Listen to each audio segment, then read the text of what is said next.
So hi, everybody. I am Ben Shankman, joined by Laurie Nielsen and Tal Good, authors from Caffeinated Terrier Press. And we are here tonight to talk about a number of different things. But the main topic that we're going to be starting off with, and I think the last time we had three of us, we kind of did it in a ambush way where while someone was talking, the next person had to come up with the next question. So I think we're going to keep up with the terror. But the thing we want to talk about today, and whether or not any of our anecdotes have anything to do with that, but we're going to tell them anyway. We want to talk about how much real life influences our writing, how much our real lives leak into our stories, or how much we put there intentionally, but then also like where's the line get drawn where we decide that things are either a little too real or a little too true or a little too close to home. So, or we might get sued. Or we might get, well, yeah, it depends on who we're talking about, I guess. Clearly, last time we had no issues name dropping that one infamous Tor author. he's not coming for us anyway. But yeah, I'm going to introduce. I will introduce myself and then hand it to the rest to the other the two of you to introduce yourselves, and then we'll kick things off. But hi, I'm Ben Shankman. I am the notional owner and operator of Caffeinated Terrier Press, and I am joined by Laurie. Why don't you go first? Hi, I'm Laurie Nielsen. I'm the author of the Liminal Spaces series, of which there is one book out so far called Down the Rabbit Hole. Hi, I'm Tal Good. I am the author of Fairy Blood, Song of the Lark, and the Secret Wing series, which is a 4-part middle grade urban fantasy series. And I have another urban fantasy series coming out soon and a high fantasy series that I'll be working on. So. Oh, Tal, am I formatting that new series for you? Should we talk about that at some point? Yeah, I will have to talk to you about that at some point, yeah. Okay. I'm giving people to the end of February to proofread, so. No, not a problem. I realized I didn't actually say anything about my writing when I introduced myself. No, you didn't. Yeah. So I am an urban fantasy. Actually, technically, I'm a multi-genre author and audiobook narrator with the Devil You Know series, The Chronicles of Corbin Pierce, the standalone Dungeon Core romp Underleveled, and soon to be published the first book in the Cycle of Ash, which is my brother's keeper, which I want to shout out later because pre-orders are now available.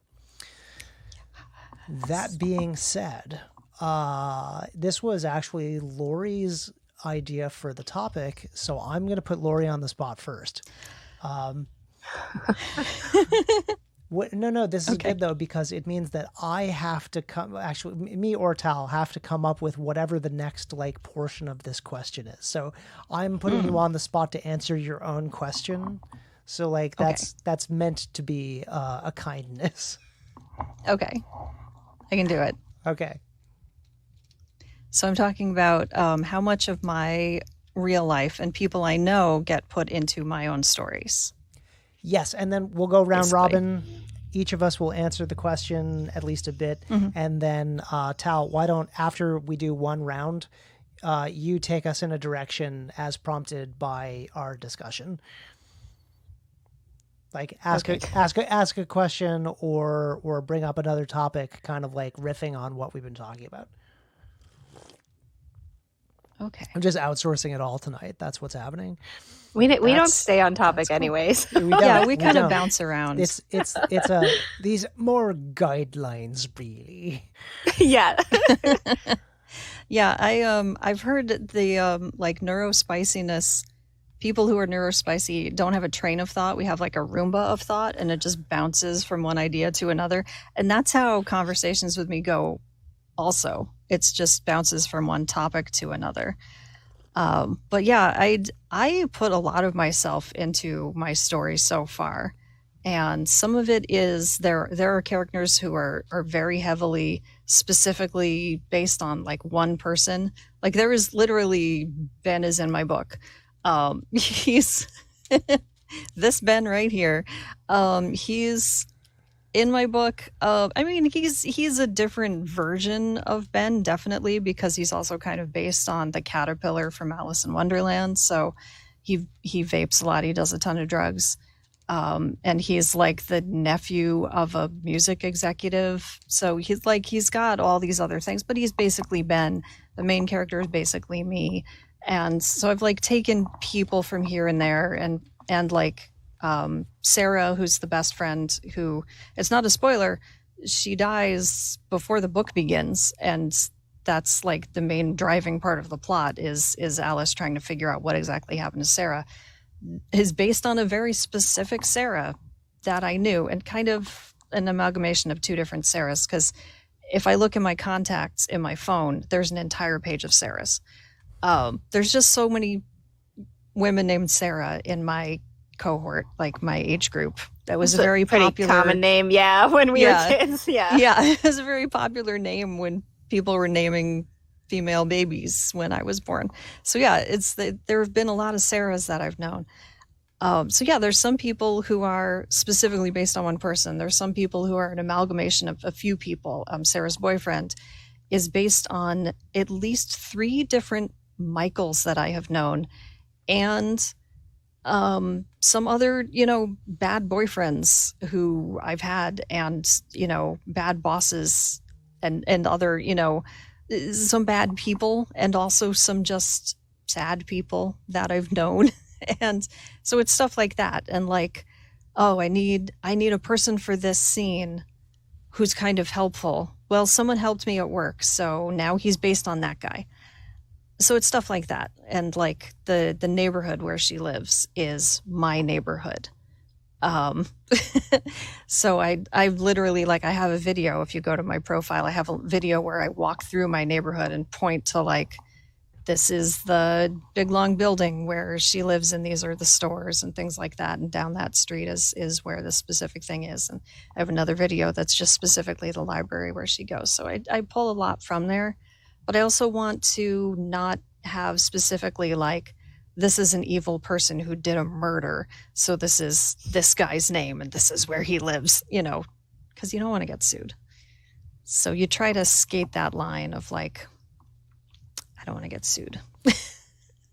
Just a quick side note there. If it's factual, if it's like verifiable fact, you could technically get sued, but like that's where I would represent myself in court. Like, what'd you put in your book? I put that he committed a murder. Why'd you do that? Well, you see, it says here that he did a murder. He was convicted and arrested and is in. Yeah. Well, that's why like I don't feel bad about having it take place in Bridgeport in Black Rock, because like that's a real place, and is there. I don't say anything bad about it. It is in fact my favorite place I've ever lived. I love it here. So it is a real verifiable place in the world, and it's a beautiful place. And I have nothing but love for this neighborhood. It's a wonderful place to live. And, the library is great. So it's just kind of, it's my love note to this place. So I don't think there's anything wrong with that. And in the second book, there are some references to places in Fairfield that are real. There's a real historical place that I mentioned briefly. And, I like throwing things in there that are real. But then when it comes down to like, there's a house on this street, I don't put in, I think I do. I have an address in the first book that does not exist. I specifically look on Google to make sure, okay, that house number doesn't exist. So that I'm going to make sure, this is a fake number on this street. It's not real. You can't go there. If someone tries to send mail there, it's not going to get there. That house number does not exist. Stuff like that. No, that's great. Tal, how about you? What kind of real life ends up in your books? So my middle grade series, I was a special ed TA for middle school kids. So I had so many interesting characters that I was working with every day. I was working one-on-one with them. I got to know them all really well, and I love those kids. Those kids are so fun and weird And so I just kind of stole pieces of all of them and turned them into like, I'd be like, oh, I like this piece from this kid and this piece from this kid and this, like, oh, this kid collects these weird things. Okay, I'm going to kind of put that in as this person. And so none of them are specifically exactly like one of the kids that I met, but they all have little bits and pieces that turn into, one character. So that was fun for me because it was sort of my little ode to the kids that I miss, and they were so adorable back then. I also, in my books, I really feel it's important to represent special ed kids in a way that shows that they are creative and interesting and that they have all their own unique talents. My son is autistic, and so I have an autistic character that was loosely based off of a bunch of autistic children that I worked with, but also my son. And the character in my book is nonverbal. So what's interesting in The Secret Wing is that the characters can speak, they call it sensing, where they can talk to each other in their heads. And so even though he can't make words, he can sense. So he has an outlet where he can actually talk to other people and communicate in a way that he's never been able to before. And it just shows everyone how much is going on in his head. And he's a really important and integral part of the group. So I thought that was really important for my books. As far as other books go, I did take locations. So in Fairy Blood, I'm sure that you both are familiar with Haven. And so I do have it start at Haven. But I name it a different thing, and it's actually it had an Edgar Allan Poe. I think it was Raven was the club, and it had that whole thing going on. But it was very much Haven. Like the description of the club was very much Haven. And then actually the newer one I'm working on takes place in New Orleans, and my aunt lives in New Orleans, and my husband and I went on our honeymoon there, and I liked to write it through the character I was writing through because she is also from Massachusetts and she is just in New Orleans investigating. So she is basically a tourist. So I got to write it basically like things that happen to me as a tourist are happening to her as basically a tourist. I want to go there so bad. It's like reverse Poppy Z Bright, where everything had to happen in New Orleans. Only now it's tourists instead of like locals. And yeah, Laurie, highly recommend. It's a fantastic place. It seems like the coolest place.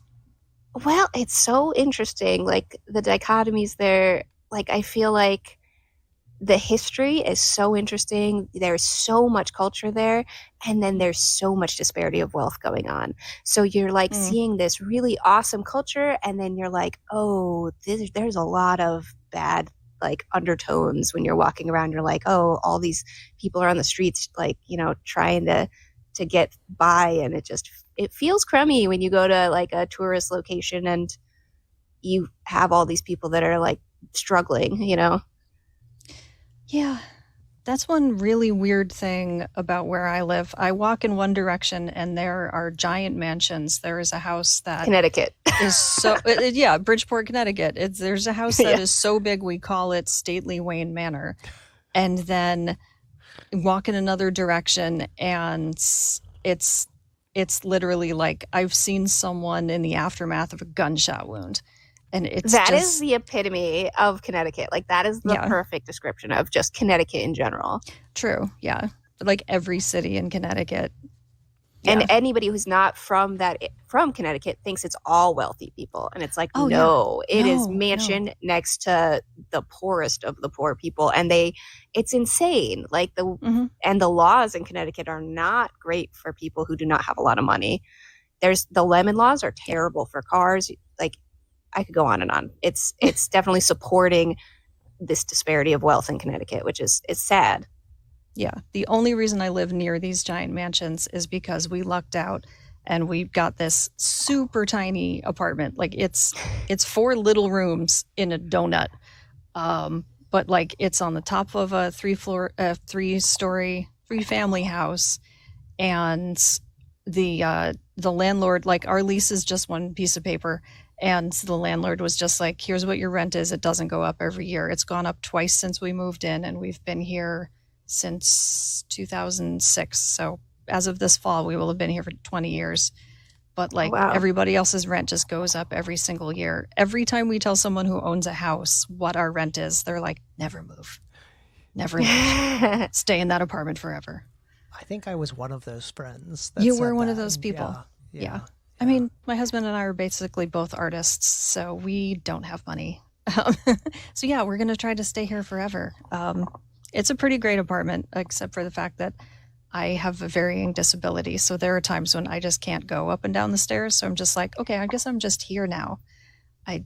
The outside world is a distant memory. But yeah, it's the wealth disparity. I've heard that as well about New Orleans. I really want to go. Traveling isn't easy for me because of the disability, but I want to see it. And so many of those fantasy stories take place there. I have read so many stories that happen in and around New Orleans and in the Louisiana area. I've read most of the Charlene Harris? No, Sookie Stackhouse series. Oh yeah, some of it happening. The one that True Blood was based New on. Orleans. Right? Yeah, New Orleans sounds so cool. I got to read your stories that happened in New Orleans. Live vicariously off of you. Yeah, I need it to is read not. I was gonna say it's not really an easy place to get around either. No? It's definitely an older area, and they don't. Infrastructure. The sidewalks, even so there's been so much flooding that one weird thing is you'll be walking down the streets and just see like seashells all over the ground, and you're like, what? And then you're like, oh, it was from flooding. There's just shells. But the sidewalks are just a mess, like just up and down and cracks everywhere. And so like their main thing that people tell you when you're walking around, they're like, what rule number 1, look down because you will trip in 2 seconds. Rule number 2, walk on the side of the street where there's shade because it is so hot. So you will just be crossing back and forth the whole time while you're walking. Awesome. Rule number 3, it will rain immediately no matter what is happening. It'll just downpour. You're just like standing, it looks totally fine, and then suddenly wow. Guessing not very wheelchair friendly. Not wheelchair friendly. Okay. They have a trolley that's really neat though. Oh yeah, I've seen that in some things. Also, it's not like a bus where you're going to get your wheelchair on the trolley, though.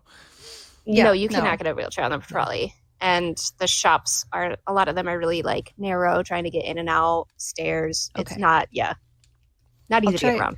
I'm gonna hope my current medication is gonna get me a little better. But yeah, I've seen Mayfair Witches. I think had the trolley in it, and yeah, more New Orleans. It looks so cool. I saw the first episode of that. Couldn't get into it. And I know the books, it my gets husband was better. always like, those books weren't the best books either. I was like, okay, I didn't read them. I read the interview series, but. No, Mayfair Witches gets better. It's interesting. Like the show on AMC. It's a wild ride. Okay. All right, Ben, we will let you answer the question. Yeah, sorry. I was going to do it anyway. We're just going to talk about New Orleans for the next We can just talk hour. about New Orleans all, yeah. So also San Francisco. I'm going to break in to shout out to the one person who's actually stuck around for a little bit, and Nick from the Full Chub Book Club, which he's stopped by before. Hi, Nick. And I love saying the name of his book club because it's funny. So yeah, hey Nick, we're talking about how real life leaks into our stories, how far that goes, whether there's any limits to it. And that's just and we've been riffing on that. So it's my turn to talk about how real life interferes and or enhances my books. Entertainingly enough, the name of the character in my first series, the main character's name is Nick. So, little shout out to the Nick that joined for that. But like, I've been asked before, hey, is Nick a self-insert? Because like, that's certainly a way that real life gets involved with your books, is if you got a bit of a self-insert going on. And my answer to that question is, how dare you ask that question? It's not that Nick is a self-insert in that Nick is Ben, but like I wanted to go for kind of an everyman, down on his luck kind of character that everyone can identify with. But also Nick is at least a little bit of a self-insert. But that's kind of how it is a lot with early first novels. But I made him different enough from me that it's not just like Ben on the page, because I mean, I'm self-deprecating enough that I think that would be boring. But yeah, so my real life has inspired a lot of my books.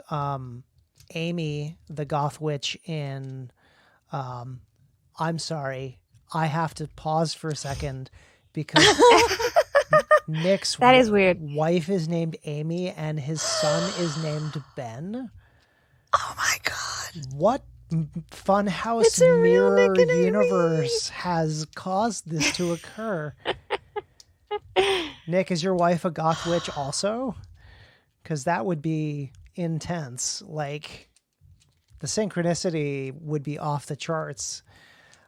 So yeah, she is not. Okay. All right. I mean, like, not everyone can bag a goth baddie. I understand. It's not it's not everyone's fate to be eventually ritually sacrificed in the woods during the full moon.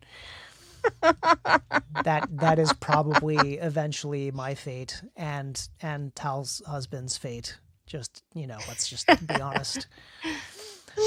So Amy was originally inspired by not a goth witch, but nonetheless, like is the personality of a college friend of both mine and Laurie's, whose name was Allison. It is Allison, but like, we're she's still alive, folks. I just chose words She's still poorly. alive. Yeah, she's fine. She's fine.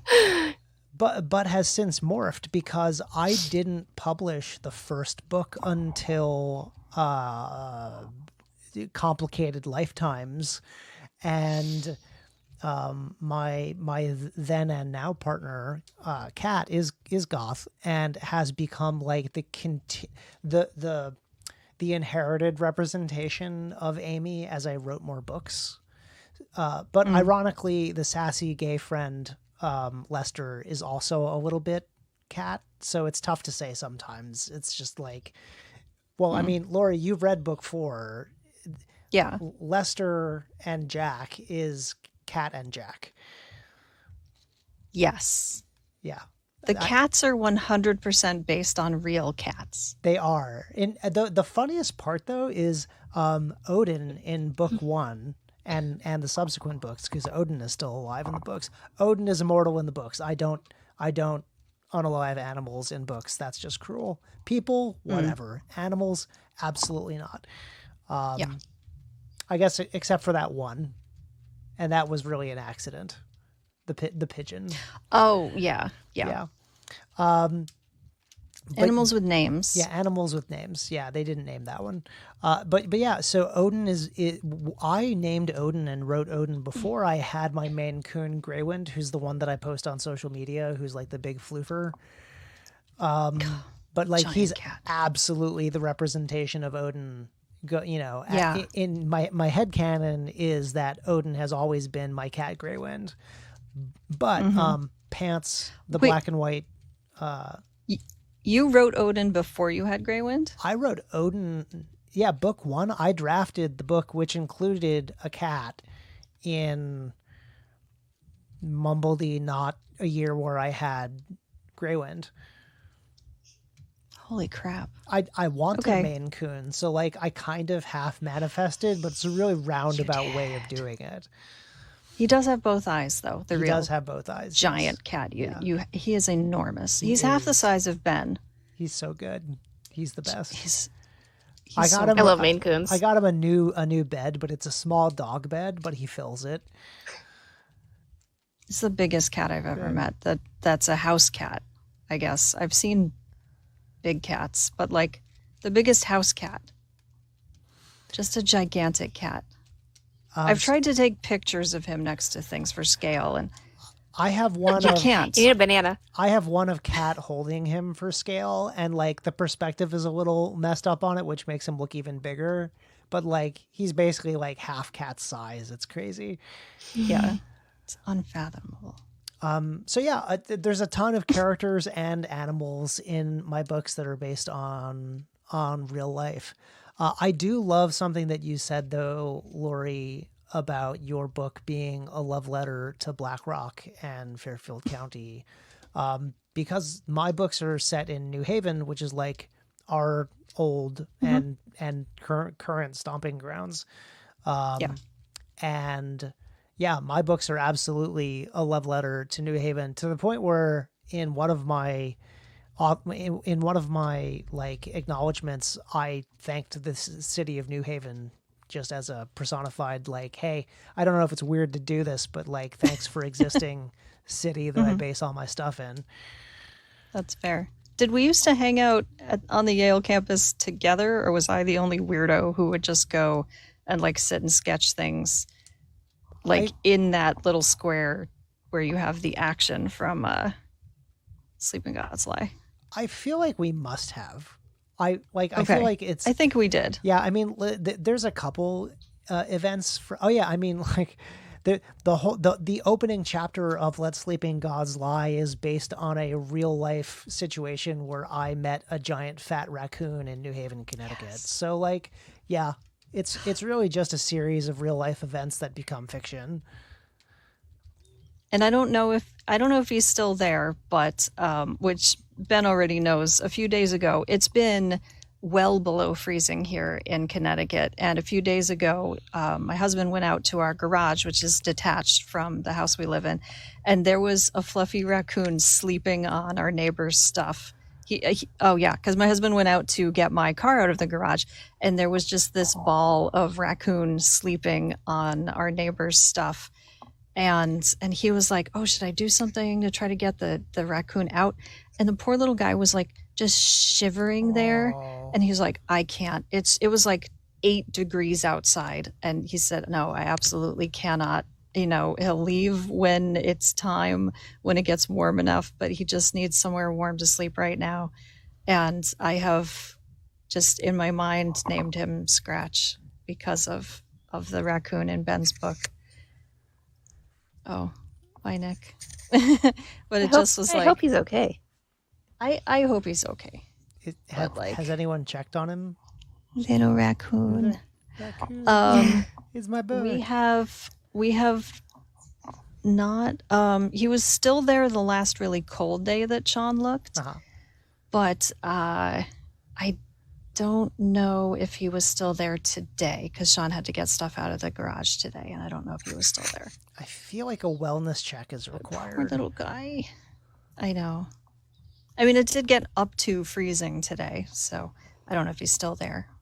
Since it's now so much warmer, it's practically tropical. It's balmy. Yeah, t-shirt weather. So yeah, I don't know if we still have a raccoon in the garage, but Sean did take a picture. Which is on my phone right now. Which is the thing that which I'm talking on. Have you done? Like, I have a cat. Where's on my lap? Where's my phone? And the other one is getting up. I'm about to have a cat fight on my lap. I hope. What's That's the name? What's the name of the black cat? This one's Anubis. We have 2 black cats. Okay. Anubis is our little feisty kitty, and then we have Elvis, who's 22 years old. And then you can't see him right now. We have Nemo, he just got out of the screen. Now they both ran away. I had Nemo, who was trying to get on my lap while the black one was on my lap. Microphone just got weird. It did just get weird. It was weird. It got all like echoey. Is it still weird? I think it disconnected from your. That's it. When I think moved it's your just phone. Oh. Yeah, I don't know if you have a case on, but sometimes if you have a case, those have to get like the connection's a little tenuous.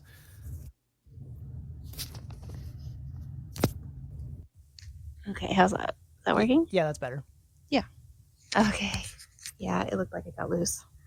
But yeah, so one cat was on my lap and the other one was about to jump on it. I was like, we're gonna get a fight. There's the raccoon in the garage. See, and here I am like normally showing like screens doesn't work, but like I don't know. Let's see. Oh yeah, that did work. So this is. I actually can't see Ben at all. It just is right now. My screen is just showing Ben frozen. Oh, weird. Yeah. Maybe my internet. This is Oh, this is bummer. Greywind in his dog bed. He's so big. Oh, wow. So I'm sorry, Tal, you said we're frozen to you or just me? Just you. Yeah. Weird. Laurie, I'm still good for you, right? Oh, yeah, I'm on top of the router here. Yeah. Okay. Yeah, it might just be it did a funky thing. If you wanted to go back and go out and come back, I'll bring you back on. Sure. All right. I feel like we need like vamping for time, like hold music. Do do do do do do do do do do do. I can't leave. It's not letting me leave either. Oh. That's so annoying. Yeah, I don't know. I was assuming the X in the upper corner was how to leave, but I've never tried it because I don't want to leave.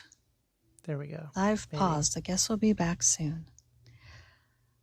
Okay. I was like, do I have a weird shoulder or no, that's the chair behind me. Like that's not my shoulder. My blanket Sherpa. Yes. Okay, hold on. Pardon us, folks. We're just getting back together. Technical difficulties. Welcome back. Thanks. Connecting. Power on. In 500 feet, turn Bluetooth left. on. Have you ever seen videos with the lady that did all those recordings? It's so weird watching she's her talk. Amazing. Yes. I Nope, should follow Ben's her frozen again. officially. All right, well, that stinks. It's Well, it's it's fine. It's not gonna happen. It's consider me audio only for yourself, but Yeah, that's fine. Everyone else can see you, but whatever you're doing, I have no idea. I'm He's not making frozen funny on the faces live. or something. So we were talking about how real things that gets influence. So our let's move on to the question of is there a limit, like, because we've eaten half the time just on the first part of the question. So like let's say no, this is fine. I just mean like we might eat the rest of it just on this one, which is what's the limit? Where do we draw that line? Yeah, where do you draw the line when it comes to putting real life in your books? And I suppose like maybe legal stuff aside, in that we all understand that libel gets us sued, so we're not going to talk about that, but like where do you find the line there, or does it exist? What is it from Mean Girls, the limit does not exist, right? Maybe. Yeah. Well, at some point you got to make it more interesting, because if I just wrote my life, like I have done a lot of interesting things in my life, but I'm still writing an urban fantasy book, so I got to also have magic in there. So if I just wrote about me, it'd be a little boring and people wouldn't really keep reading. So I got to make it interesting. Plus, I gave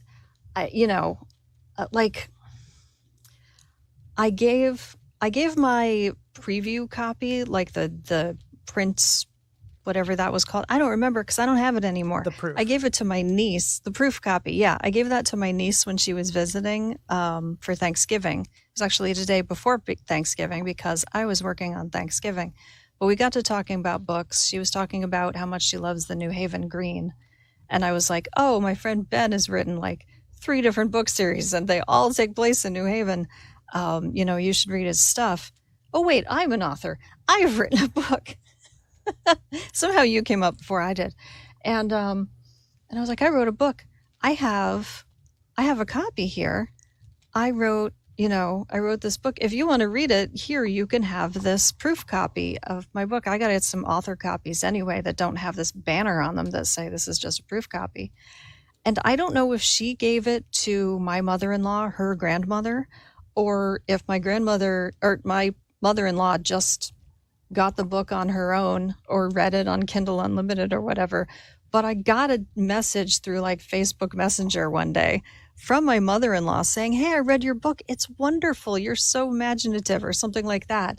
And I'm like, wow, I'm really glad I made up a bunch of stuff and she doesn't know what's real and what isn't. Because that, like, you got to separate your real life from the book so that when your mother-in-law says she read your book, it's not a real true life story. And you're able to be like, oh, cool, because I made all that up. It's fake. It's totally fake. All of it's fake. Because, yeah, at a certain point, people you know will have read that book. And it could get weird. So I'm also really glad I don't write romantasy.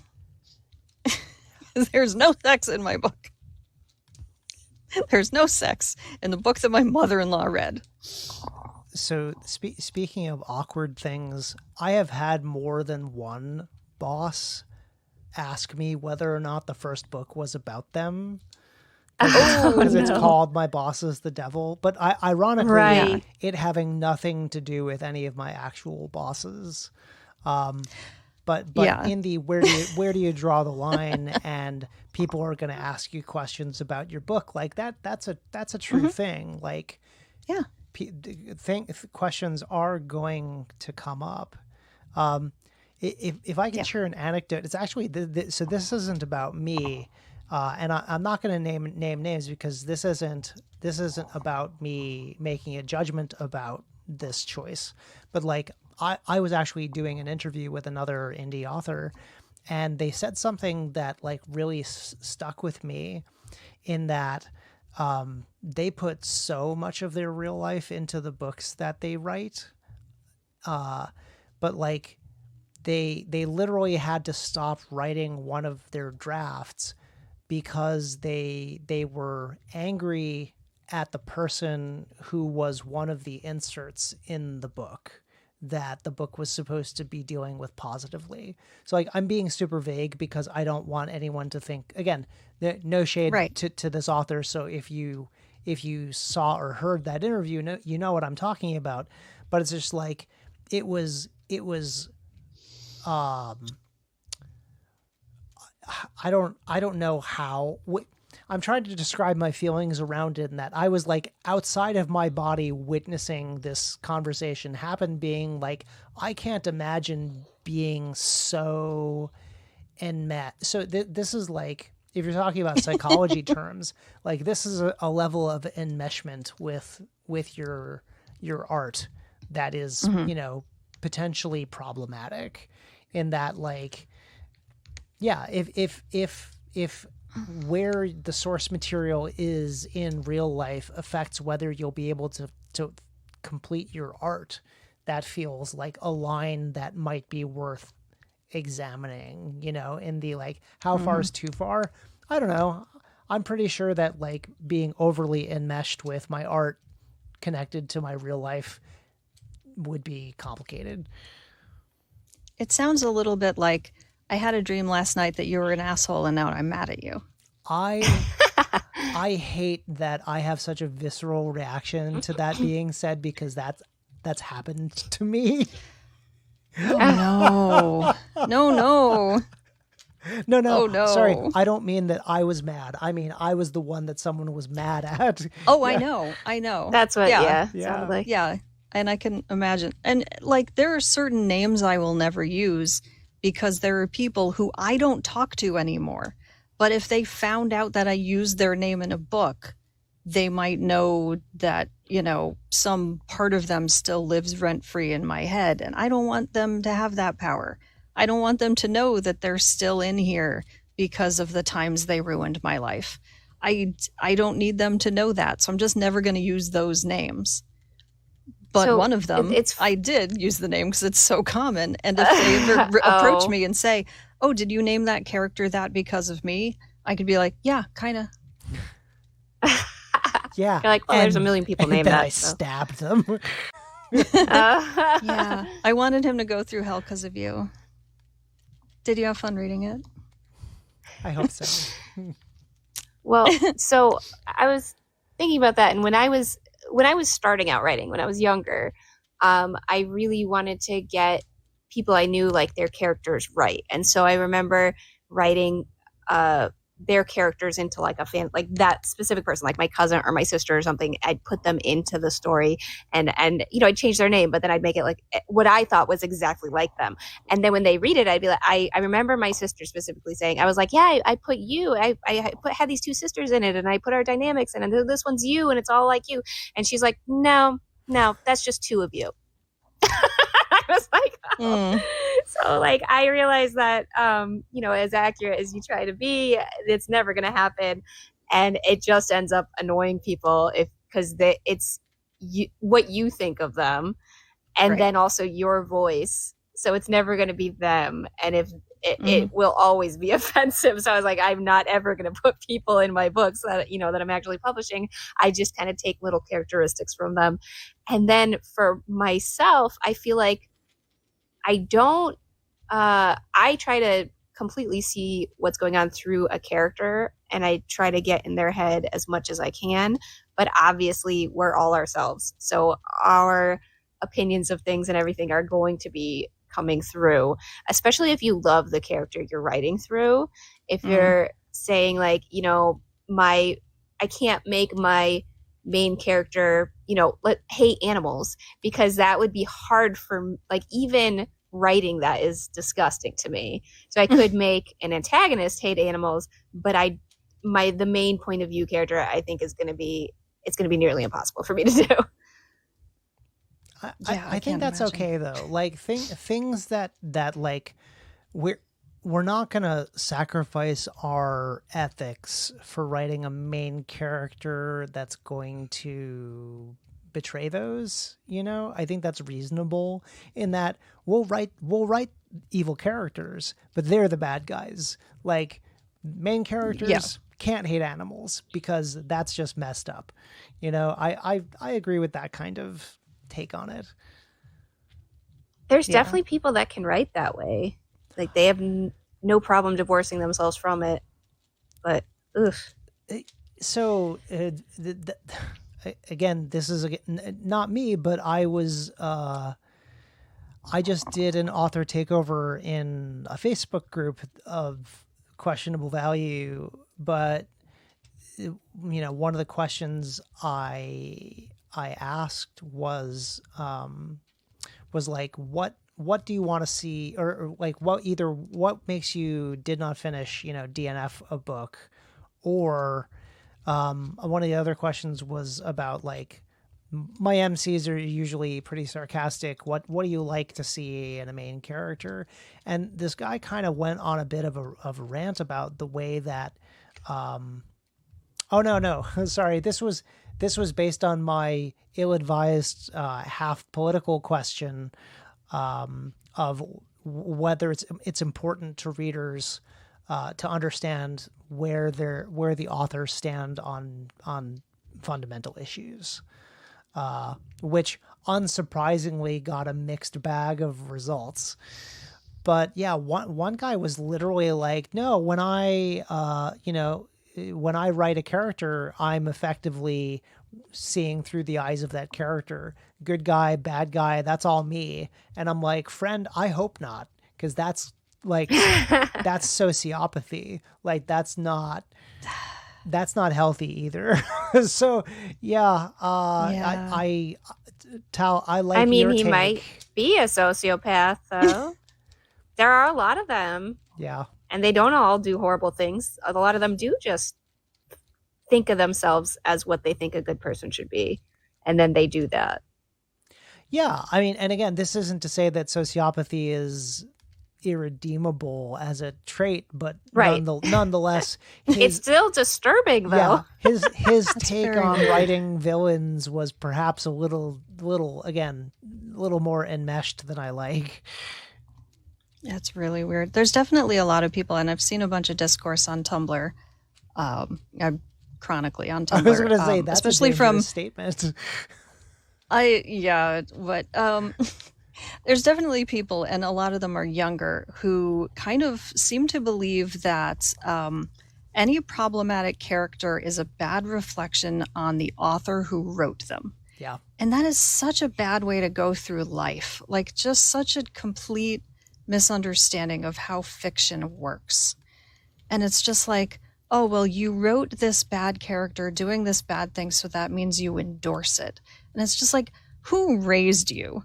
Like, what freaking bubble did you grow up in where that's how you believe that's how fiction works? Who That's taught you strange. these things? Where are you learning these stupid things? Because that is idiotic. You need to have conflict to make a story interesting. And sometimes you need to have villains to make a story interesting. And not every villain could just be like, oh, I accidentally did this thing and I totally didn't mean to, but I'm a good person. And the only conflict comes from misunderstandings and awkwardness. No, sometimes there needs to be bad guys. And it's just, like, no, not everybody is truly good. Sometimes there's bad people, and sometimes bad people do bad things, and it's okay to put them in your story. And it doesn't mean that you're a bad person because you wrote a villain who's really truly a bad person. You're just writing about, like, reality at that point. There are bad people. Right now, which is insane. Yeah. And it's funny because I was talking in the interview that I did the other day about a bad person in my story who ends up having a kind of redemption by the end. And it's just like, I said, you know, that I don't believe everyone's beyond redemption, except in reality here, there are some people who are beyond redemption. I really do think. But in fiction, I'd like to believe that you can write characters who are, no matter how bad they seem, they have redeemable qualities. A lot of writers definitely have that optimistic core to things. Like, we have this sort of sentimentality where we're like, well, you know, what if things changed a little bit and things were a little bit better in this way? And that's why we end up doing fantasy. Yeah. And I didn't even intend it. I did mean for that character to be completely irredeemable. But then the characters made choices that were outside of my own mind. They just happened. And sometimes the characters write themselves, because anybody who's written anything can tell you that sometimes the characters make decisions for you. I have to tell you that same thing actually happened to me when I was writing the fantasy book that I was working on. There's a character that I was thinking of, some of those younger, I don't know, they're sort of like white supremacist types that are getting a lot of media attention, and they have been shouting their awful opinions constantly. And I had a character like that, and he was young and he didn't really know anything, and he was saying a lot of really horrible stuff. And by the end, like, he goes through a lot of stuff and finds out that everything that he thought was completely wrong. And he's young, he's like a teenager, so he never like fully apologizes, but he does a lot of things to show that he feels horrible about it.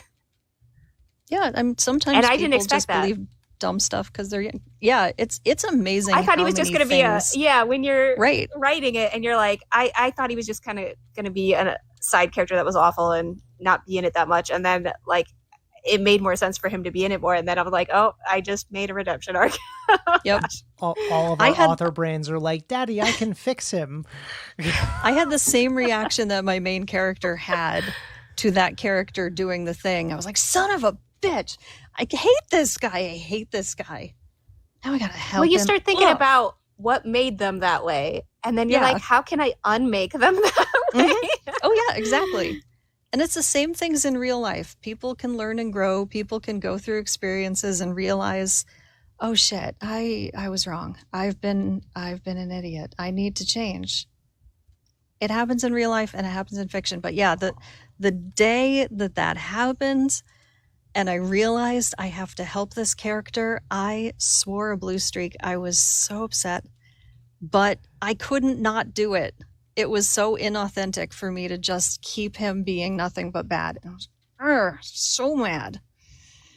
But yeah, it happens. Characters make their own decisions. You can plan as much as you want. You can have a whole outline, but sometimes that outline just veers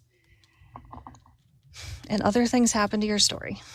I have a whole redemption arc that goes effectively for 3 books because a character made a decision like that. Yeah. So yeah, I totally get it. Your redemption arc in the WNO series is really good. Thank you. It's fantastic. I did not at all expect to end up liking the character who I hated in the first book. Yeah. Yeah, that happens. That happens a lot. That was crazy. And it's so funny though, because I can never talk about it because it's just a straight up spoiler. Such a spoiler. Yeah. For the later books. We just got to talk around it. Yeah, we got to just use code. But it happens. And it's so organic. And it like sneaks up on you. Oh, yeah. And then you end up loving the character you hated in the first book. That's crazy. I don't think that's going to happen with this because I just don't think, I don't think that the character you hate in the first book is even going to come back.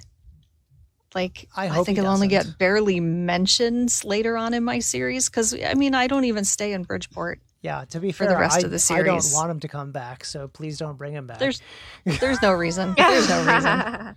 He barely gets mentioned in the second book, and later on, I don't think we even stay on Earth. So it just, now, it's not. You mentioned that you do sort of an outline or something before you're writing, and I know I do some sort of an outline or storyline beforehand. Do you actually stick to it? Because you said you veered off of it. I have never once stuck to my guidelines. There you go. It's more like guidelines. Guidelines, yeah. Really. For the second book, I planned it out in 5 acts, and I've got like a skeleton to hang everything on. But yeah, I don't have it as perfectly planned out as the first book was because so much stuff changed as I was writing the first book. So I was just like, here's a loose framework. It's like when you're drawing somebody and you just do like the little like wireframe and the circles and the squares and everything, and then you draw. Crosses, yeah. Yeah, it's like that instead of, any more planned out than that. Whereas for the first book, I had like every single chapter and a synopsis of every single chapter before I started writing the first chapter. I've never had that much. I have really clear vision. A couple of little like ideas, and I'm like, this will be the beginning, middle, end, something around there. And then I'm like, nope, didn't do any of that. All right. Yeah, no, so much stuff changed from the first one when I did that I was like, I'm not doing that again. I spent so much time planning, and then it changed. So I'm like, no, I'm not going to do that again. That was crazy. Nope, loose framework it is. Just sprinkle some author magic over the whole thing. Yeah. Oh yeah, that's the plan. So we're at 10 o'clock.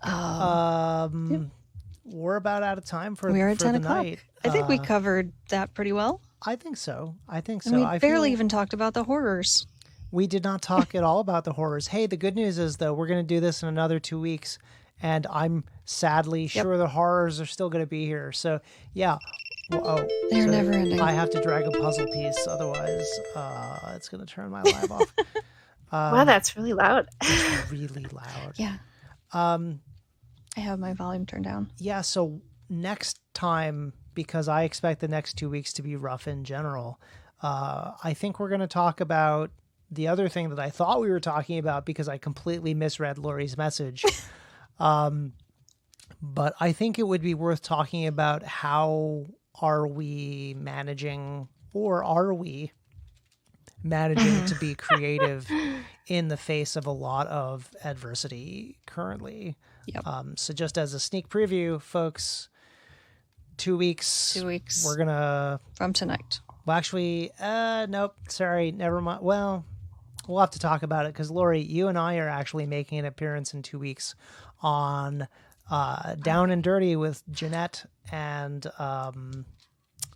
Is that what's on my calendar? That's what's on your calendar. I just wrote interview and there are no other details. I'm going to say, and I have a meeting with Jewelry City, just the wrap up from after the event. Fine. So that week. Okay. We'll do it in 3 weeks. It's fine. We could do this every week if we felt like it, but it's life. I am so mad it passed me because all I put in my calendar was interview. Don't worry. And there are no other details. I would have messaged you. And I'm like, what was I doing? I would have messaged you. I'm on top of it. Thank you. I do that stuff all the time. I don't usually. I'm so focused, but you no, I put you nothing. sound more organized than me. All right, so before we sign off, we're going to go around, tell folks what you have going on. What do we have to look forward to from you? Let's start with Tal. Oh, okay. Hi, I'm Talgood again, and I have the Secret Wing series, which is a 4-part series. I have a new series that's going to be coming out that is called Fairy Forensics, and I think so. I might change that. We'll see. And that's an urban fantasy in New Orleans right now, and it goes around to different places. And then I have a high fantasy about a middle-aged librarian and all of her cats, which should be coming out someday, but it is very long and I have lots of editing to do. And then actually my other thing that I'm going to say is that my band Haunted by Possums is playing in East Hampton at Luthier's on February 13th from 7:30 to 9, and at Swing Jazz and Blues Music. East Hampton, Massachusetts. Sorry. It's East Hampton anywhere else. Here it's East Hampton. East Hampton. Okay. No. Yeah. For all I knew, it could have been Long Island. So Long Island? Long Island. Long Island. There's Hamptons there. I don't know. That's the Hamptons. True. I've never been there. You're not missing anything. I have. I've only been to the other end where I lived. Okay. Laurie, what do you got going on? I have this book called I still Down love the Rabbit the cover. Hole. Very pretty cover. This is available on Kindle Unlimited. It's available on Amazon on paperback. It looks like this. You want to search by my name and not the title because there's too many other books called this. I found out too late. And it's the first book in the Liminal Spaces series. I'm currently writing the second book, which will be called Underground. And I don't know when it's going to come out, and please stop asking. Hopefully that second book's going to come out by the end of this year. I don't know.